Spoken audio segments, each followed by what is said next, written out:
So, forget about the jumps. All done with. All done. It's the start of the flat turf season tomorrow. I think that's the official line I'm going with. It's on the flat, it's on turf. Yeah. So those are the two key words, aren't we? The start is decided by someone else, some crazy person out there who decides when the season officially starts and ends, but all that concerns is the Jockeys Championship effectively, trainers title as well. But as far as we're concerned, as far as you're concerned, this is the start of the flat turf season. Doncaster, Lincoln meeting, and a really strong card over both the Sunday and the Saturday, but obviously we're going to concentrate on the main races on the Saturday. It seems very early this year, doesn't it, with Easter falling the way it does, I think. Really does. Ahead of next week's All-Weather Championship finals, Dubai World Cup again next week, so it's a bit of a squeeze in terms of getting prepared and getting horses prepared, more so with the beast from the east, which obviously affected the chasers and hurdlers ahead of Cheltenham, but it's probably affected the 2-year-olds. I read some things through the week whereby trainers were bemoaning the fact that they couldn't or struggled to get their horses prepared in time for this meeting because they've had to do different things. The plans had to go out the window because of the snowfall around, but all we can do is look at the previous profiles, the form in the book, and try and determine and push people in the right direction with these races. Yeah, interesting you say that, because I remember the Brocklesby a few years ago. It's been very hot recently for picking out good 2-year-olds. I don't know whether it always has been, but certainly in the last couple of years, the Last Lion and Santry have been good ones. It used to be a bit of a gimmicky race in that it was just the first 2-year-old race of the season, and therefore it had a certain appeal and a certain story around that. But the last 2 years, as you said, we've had a Royal Ascot runner-up in Santry, who unfortunately met with a fatal accident on the gallops. Otherwise, he could have gone to even better things. And the Last Lion went from the Brocklesby on the first day of the season to winning the Group 1 Middle Park on almost the last day of the season. So in recent times, it's just skews the picture of the Brocklesby where you have to see it in a slightly different light. And we're not going to do that in detail, are we? The Brocklesby? No. But there's a horse who obviously... it was 2 divisions last year. One of the divisions was won by Santry, who we talked about, Declan Carroll's horse. Now, we're dealing with unraced 2-year-olds, obviously, apart from one who went over to France and got beat 30 lengths in a claimer in a blizzard over there, so you can't call that experience. But of all the horses in there is one horse who stands out, on paper at least. There's no point me telling you this because it's going to be 9-4 favourite, you'd imagine. But Declan Carroll, who trained Santry, has got Langholm in here. It's by Dark Angel, who's in a different stratosphere compared to most of the stallions involved with these 2-year-olds, and it cost €100,000 as a yearling, which again is probably 5 or 6 times the price of the next highest in there. So Langholm is the focal point for the Brocklesby. The market, as ever, will help you in that direction, but hopefully we can help you regards some of the races where there's a bit more form to go on. Yes, big fan, I must say, of the number 6 horse and their geography teacher. That's a tremendous name for a race. It really is odd, that. So we'll start off with the first race of the day, the Camry's Trophy Stakes, a listed contest. And most of these, understandably, will be making their reappearance, but the favourite has had a really good time in the all-weather of late. So it's a really age-old conundrum this time of year, whether you go for the fitness horses who've been on the go on the all-weather, or, as is the current approach sometimes, is that winter sun in Dubai. We've got Lancelot Dulac, who's really in the groove from the all-weather in Britain. We've got Danzino, who's had some of that winter sun in Dubai, although it didn't seem to do him much good out there. And then we've got the reappearers, the likes of Tarentum Star and Perfect Pasture. So what you want at this stage of the season, what you always get, is that mix of the fitness and the freshness. Which way do you go? The price is often determined, but it's easy to see why Lancelot Dulac is favourite. He's Timeform top rated. He ran the best race of his entire life last time as an 8-year-old when he gave Mickey £18 and a comfortable beating in a handicap off 107. It's unusual to see him at Doncaster at the start of the season. Normally we associate him with the back end of the season coming to Doncaster, but he's here because despite that big win on the all-weather at Wolverhampton last time, he hasn't got qualified for the all-weather finals day. You have to run 3 times or win a qualifier, neither of which he's done. So he's coming to the Camage rather than going to his usual haunt of the all-weather finals sprint at Lingfield. But he's going to be favourite. It's easy to see why, and despite his advancing years, he is in the form of his life. So Lancelot Dulac in the opener then? Well, again, he's favourite, so I'm a little bit shoulder shruggy about actually recommending him. I'm more interested in Perfect Pasture, who's one of those who you're trusting his fitness.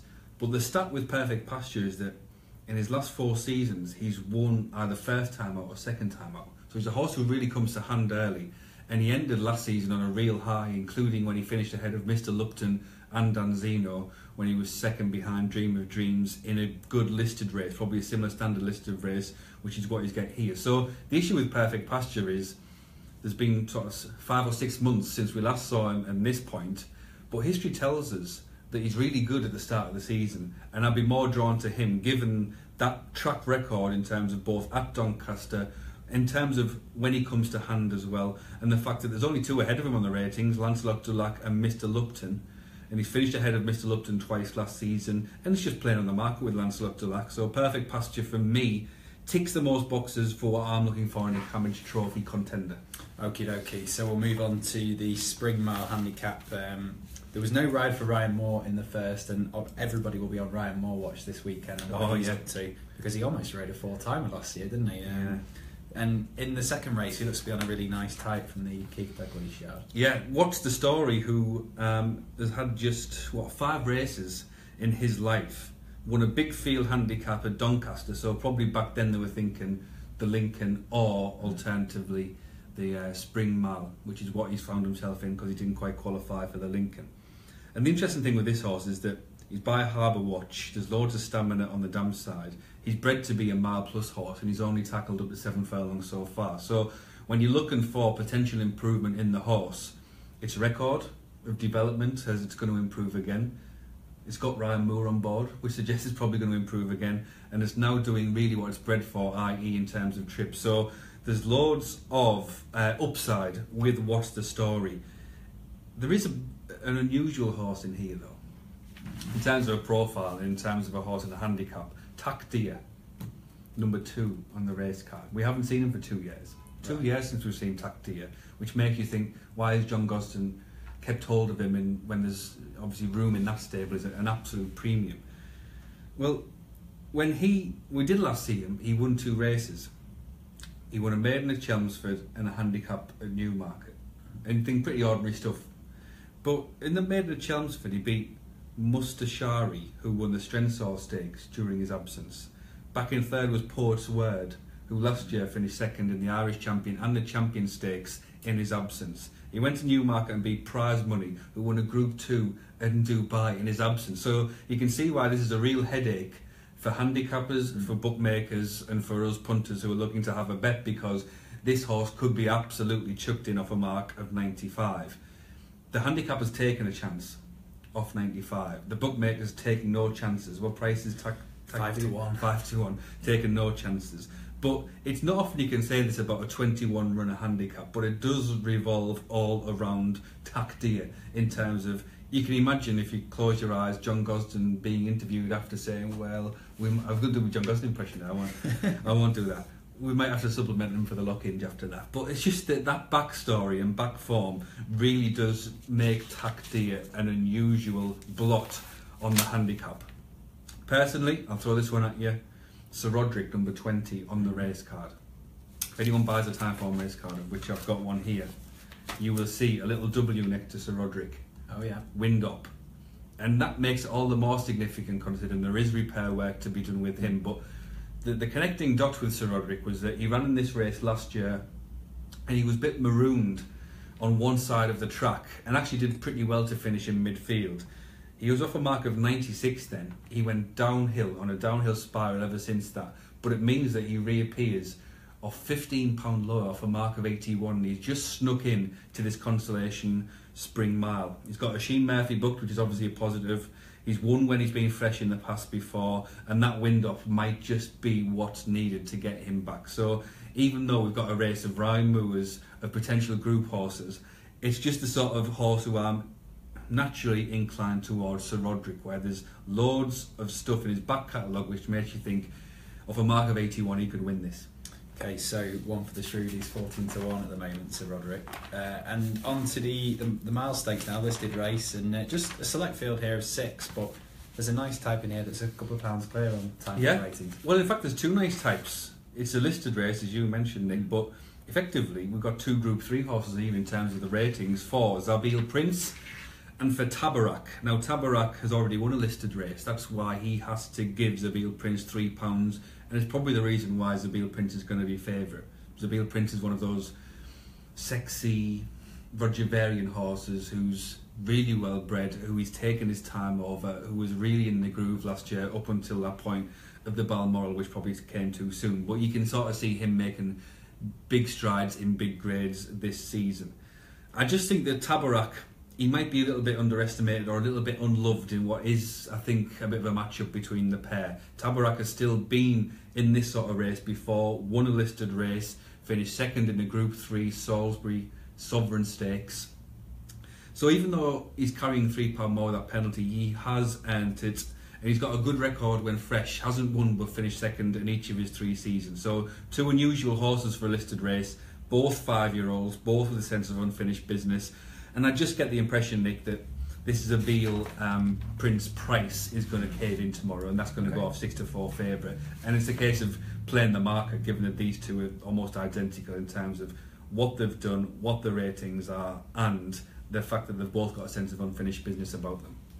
Okay, the small matter of the Lincoln next, the feature of tomorrow, and I mean, where do you start here? 22 heading to post, and there's so many you can pick out, but the one I will start with is the one that has been in the news this week about a crazy gamble Ryan Moore booked on Fire Brigade.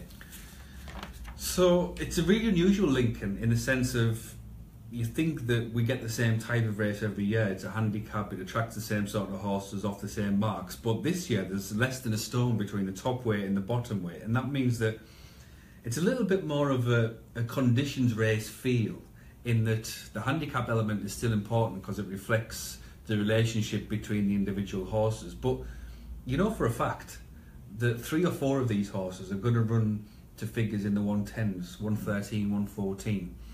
And therefore you're looking for either those with a track record of running to that figure in this sort of race, or with last year's 3-year-olds who are going to raise their game again. And obviously it's not just Fire Brigade, it's the horse who beat him at the end of last year, Adeyeb, number 14 on the card for William Haggis, who both represent the same form line, both bring that sort of classic Lincoln profile to the table as 4-year-olds on the up, representing big yards. So Fire Brigade is one of those who, when Ryan Moore was booked, which I think was a long time ago, not just in the last week, that obviously starts a snowball which turns into an avalanche.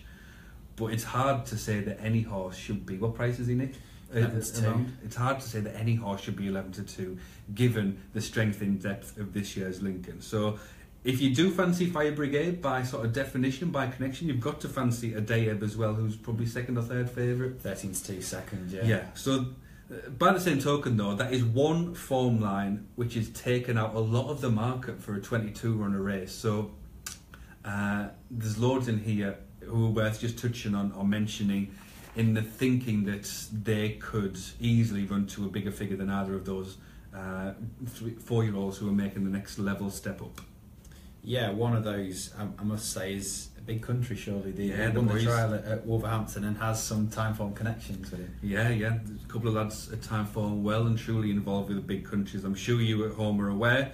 And the messages before Big Country ran at Wolverhampton was that we think he'll run well, but we think he'll run better at Doncaster. And it surprised them a little bit, as much as it surprised some of you with his SP of 8-1, that Big Country won at Wolverhampton that trial race like he did.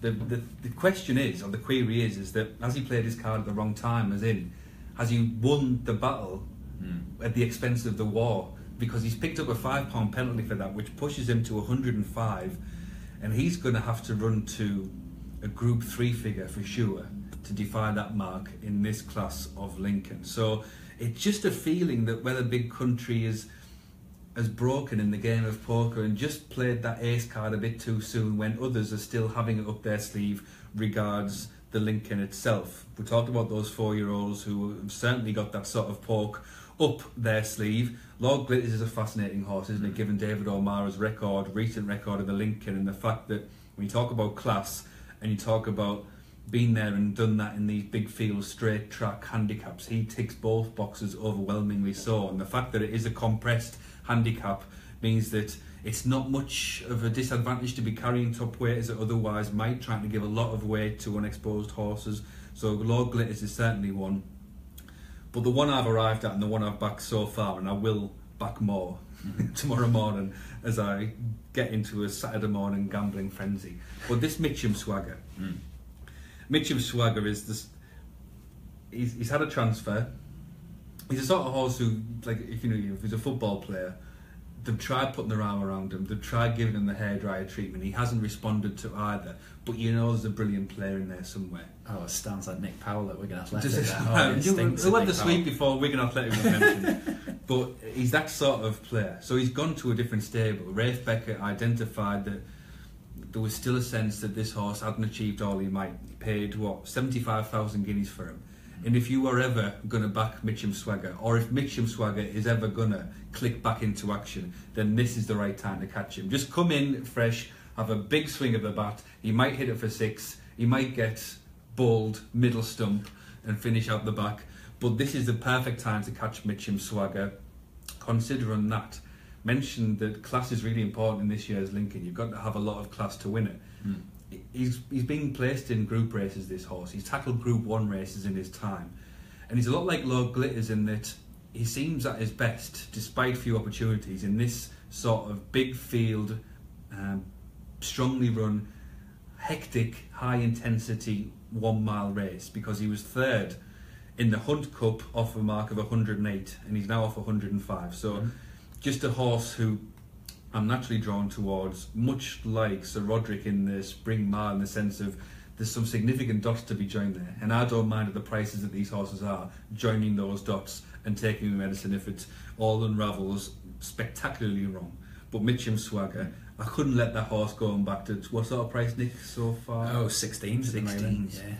Yeah, it's just too juicy to leave alone, in the sense that if this horse won, we could just look back and say, well, of course, I can see why he won. Stable change, refreshed, back form, group form, big field form. So he's got it all there. It's just a matter of mixing all those ingredients. So in Rafe Beckett, we trust that those ingredients are masterfully mixed together. There's so many that you can mention here, but to quickly touch on two that people might fancy. Last year's winner, Bravery, and we've got a Cambridgeshire winner here in Dolphin Vista at 33-1 too. Yeah. We've seen some magic work by David O'Mara over the years, but perhaps getting Bravery in off a mark £5 lower than he won the race last year is perhaps a dark art, which is the best technique and trick of all of David O'Mara's. So it's a very simple case for him, is that he won the Lincoln off a £5 higher mark first time out last year, and he found himself in the same race off a more lenient handicap mark this time around. And obviously all eyes on the O'Mara camp are on the Danny Tudhope ridden Lord Glitters, naturally so. Bravery sneaking in there, literally and figuratively at the bottom. And so, yeah, I wouldn't put you off him. And the other one that you mentioned was the Dolphin Vista win. Yeah. Big price again at 33s. Of course, we mentioned a lot about weights and handicaps, and the impact of a £7 claim is really positive and can have a big difference when they're so tight in it like this. And Martin Mead has got, you'd say that Jason Watson is probably the flavour of the month in terms of the all-weather claimer who's really made a name for himself. £7 off Dolphin Vista. He didn't take to hurdling, did he, Dolphin Vista, when he had a go? Just didn't have the heart for it, understandably so. I don't think I would or you would if you were being asked to jump over fences in the winter over trips that you can't stay. So this is more his bag. Dolphin Vista, easy to make a case for him. Easy to make a case for Doncaster as well, who's got a record in these sort of races. Finished third last year off a higher mark, much like Bravery. And you can trust that Robert Edry, who's done this twice before, in getting him ready for this specific meeting and going close. He just needs things to fall right with him, and Andre Arseni is obviously a good booking. So we could spend the next half an hour going through each one individually and pulling out reasons why they can win. So it comes down to personal preference, and it comes down to price as well. And I just think that at 16-1, Mitcham Swagger is my chance and your chance perhaps of having a big swing at one at an early stage in the flat handicap to get us on the front foot for when the flat season officially starts. Yeah, so 16-1 Mitch and Swagger, and there is one more that I want to highlight, and I'm glad that you've I'm glad on two fronts actually, because you printed off a colour thing, and also if you turn over, you've also circled it as well. They Ridiculous. are Withensea has got to have some of the most interesting colours I've ever seen. Obviously, when we produce these colour cards at Timeform and the colours that you can see on the website and so on, we've got a whole team downstairs who puts the colours together. And obviously, with this new innovation from the BHA of constructing and creating new types of colours, there's been sort of emergency meetings left, right and centre about how the hell am I supposed to put an antler's head on this white background. Crazy stuff, but none more crazy. Read out, Nick, for the people at home, what the colours say in terms of a description, a language of the description, and then you can see for yourself tomorrow what this might look like. These are the colours on Withensea for tomorrow in terms of a description, and then look for yourself what they look like. So you'd be looking out for the black, yellow, green and red dartboard, white sleeves, red darts, red, yellow, green and black quartered cap, and it's owned by Tiffin Sandwiches Limited. And that, ladies and gentlemen, is why Phil Bull called racing the great triviality, because we've got people putting dartboards onto silks. And on that note, we'll leave it there.